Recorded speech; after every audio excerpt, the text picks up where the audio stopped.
ईश्वर से हमारी यही कामना है। साथियों, मैं अमित महिला, तहसील लोहारू, डिस्ट्रिक्ट भिवानी, हरियाणा से। आज दिनांक 16 अक्टूबर 2022। कल हमने बातचीत किया चने और सरसों की फसल में बुआई के समय क्या हम ध्यान रखें और किस कीटनाशक का उपयोग हम आगामी समय के लिए किन रोगों के लिए हम कर सकते हैं। वो कीटनाशक बना के पहले ही आप तैयार कर लो, क्योंकि कीटनाशक को अभी से बनाना अगर आप छोड़ेंगे तो अच्छा रहेगा। जब कीट का प्रकोप बढ़ जाएगा उस समय अगर आप कीटनाशक बनाना शुरू करेंगे तो उस पर कंट्रोल नहीं कर पाएंगे जैविक खेती में। तो कीटनाशक अभी से आप तैयार कर लीजिए, जो कल वीडियो में बताया था। और कल वीडियो के माध्यम से भी कुछ मैसेज मेरे को प्राप्त हुए और व्हाट्सएप के माध्यम से भी कुछ किसान साथियों के मैसेज प्राप्त हुए। कल जो हम रासायनिक फार्मिंग करते हैं उनमें हम बीज उपचारित कैसे हम करें, किस तरह से हम लगाएं, कुछ साथियों के सवाल हमारे बीच में आए। वैसे तो रासायनिक के बारे में हमारा दूर दूर तक कोई नाता नहीं है, लेकिन फिर भी मैं थोड़ा सा इसके विषय में जानकारी आपको बता देता हूं। उनमें साथियों ने सवाल हमसे किया जी, जो बीज हम बाज़ार से लेके आते हैं उनमें ऑलरेडी दवा लगी होती है, क्या उन्हें उपचार करने की आवश्यकता पड़ेगी? बिल्कुल, अगर आप करना चाहें तो कर सकते हैं, ना करें तो कोई वैसे विशेष आवश्यकता भी नहीं है।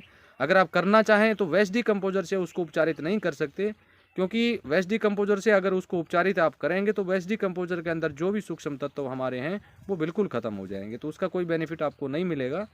हाँ, रासायनिक फार्मिंग करने वाले साथी हनैंसर के घोल से या हनैंसर की बोतल से बीज उपचारित आप कर सकते हैं। उससे बेनिफिट आपको ये होगा, जो दवा उसके ऊपर लगी हुई है उसकी जो मात्रा है उसको 10 गुना बढ़ाने का काम हनैंसर करेगा। उसमें अंकुरण सबसे अच्छा होगा, बीज का अंकुरित जो है वो सबसे शानदार होगा। और फिर काफ़ी जगह तो हमने ऐसा भी देखा, दवा लगाने के बाद भी फंगस उसके पीछा नहीं छोड़ती। वो समस्या आपको हनैंसर से अगर आप बीज उपचारित करते हैं तो वो दिक्कत आपको नहीं आएगी, चाहे वो सरसों का बीज हो और चाहे वो चने का बीज हो। और मैंने कल भी वीडियो में बताया था, फिर भी मैं आपको बता देता हूँ।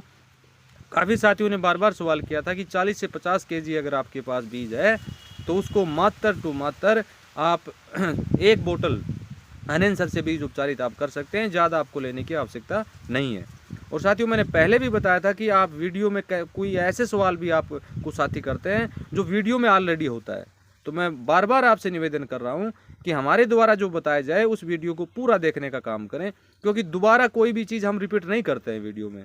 एक ही बार हमने आपको बता दिया तो उसको आप ज़रूर नोट कर लें, और वीडियो को अगर आप पूरा देखेंगे और अच्छी ढंग से देखेंगे तो आपको किसी सवाल की आवश्यकता ही नहीं पड़ेगी। मैं कोशिश करता हूं कि वो सारी चीज़ें वीडियो में डालता हूं, फिर भी अगर एक आध बात रह जाती है तो आप पूछ सकते हैं।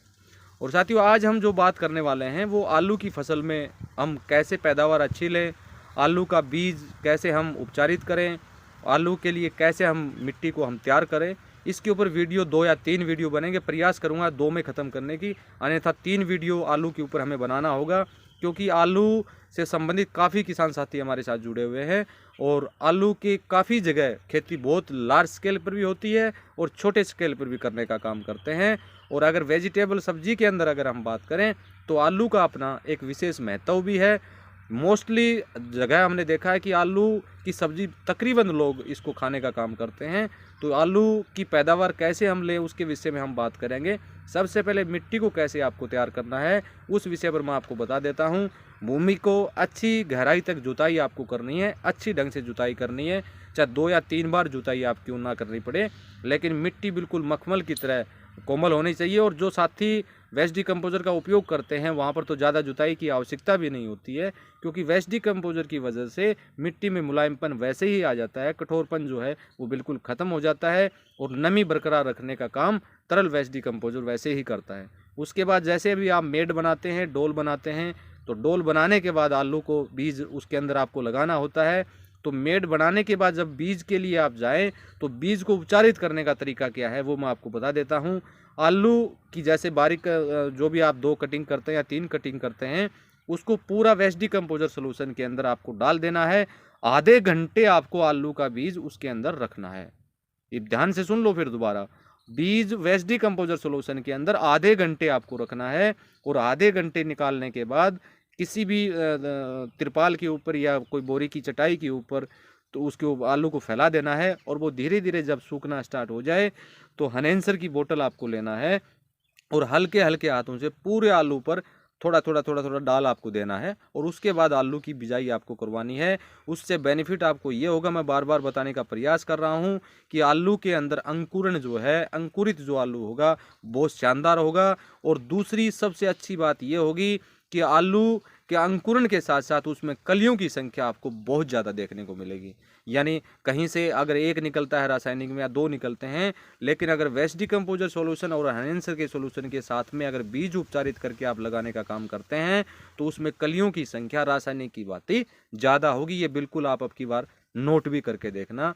और इस विषय पर हमने पीछे भी एक वीडियो अपलोड किया था, आपने देखा नहीं देखा मैं नहीं जानता, लेकिन इसमें ट्रिलिंग जो आएगा बहुत शानदार आएगा और बहुत ज़्यादा आएगा। और जब आलू की आखिरी जोताई जो आप करते हैं, आलू की मेड़ तैयार करने के बाद जो आखिरी जोताई आप करते हैं, उस समय जितना भी आप दे पाएँ प्रति एकड़ के हिसाब से 1000, 2000, 3000 लीटर वेस्ट डिकम्पोजर का 100% फोलियर स्प्रे आप मेड के ऊपर या डोलों के ऊपर आप करने का काम करें। उससे भारी फंगस जो है एक तो वो खत्म हो जाएगी, और दूसरा जो दीमक की बार बार आप शिकायत करते हैं, दीमक हमारा मित्र कीट है, ये मैं पहले भी बता चुका हूँ। दीमक की वजह से हमें कोई नुकसान नहीं होता है, फंगस आने के बाद उसमें सूखने के बाद दीमक उसमें आता है। जब दीमक हमें नुकसान करता है हम सोचते हैं कि दीमक की वजह से वो दिक्कत हुई है, तो ऐसा बिल्कुल नहीं होगा। उसमें वेस्ट डिकम्पोजर जितना आप डाल पाओ स्टार्टिंग शुरुआती समय में उतना आप डालने का काम करें। और साथ में अगर एनहेंसर का घोल भी मिलाना चाहो तो सोने में सुहागा ये होगा। कंपोस्टिंग खाद जो है, कंपोस्टिंग खाद आप आलू की बुआई करने से 15 से 20 दिन पहले खेत में उससे डाल दें और उसको मिट्टी में मिला दें। इस बात का विशेष रूप से आप ध्यान रखें। और जिन साथियों ने जो आलू की खेती करना चाहते हैं या करने वाले हैं, जिन्होंने मिट्टी की जांच अगर करवाई है, तो मिट्टी की जो जांच रिपोर्ट है वो मेरे पास अवश्य भेजें, ताकि हम उसको आगे भविष्य के लिए किन किन माइक्रो न्यूट्रिएंटों की आवश्यकता होगी उस विषय पर हम उस साथी को बता पाए। और आगे आने वाले समय में कौन कौन सी खाद हमें देनी है इस विषय पर भी हम बातचीत करेंगे। और जो पाले का प्रकोप होता है उससे हम कैसे बचें इस विषय पर भी बातचीत करेंगे। और आलू की फसल पर आने वाले कीट प्रबंधन, कीट को जो प्रकोप होता है उसकी कैसे हम रोकथाम करें उस विषय पर भी साथियों हम बात करने वाले हैं। लेकिन उस वीडियो को ज़्यादा लंबा नहीं करूँगा, 2 या 3 पार्ट इस आलू के वीडियो में बनेंगे, उनको आप बारीकी से बिल्कुल ध्यान से आप देखें। और फिर भी अगर वीडियो से संबंधित कोई जानकारी अगर आपके पास रह गई हो या आपको पता हो, हमें नहीं जानकारी हो, तो आप व्हाट्सएप मैसेज के माध्यम से या कमेंट बॉक्स में कमेंट करके आप उस चीज़ की जानकारी ले सकते हैं। वीडियो को ज़्यादा लंबा नहीं करूँगा।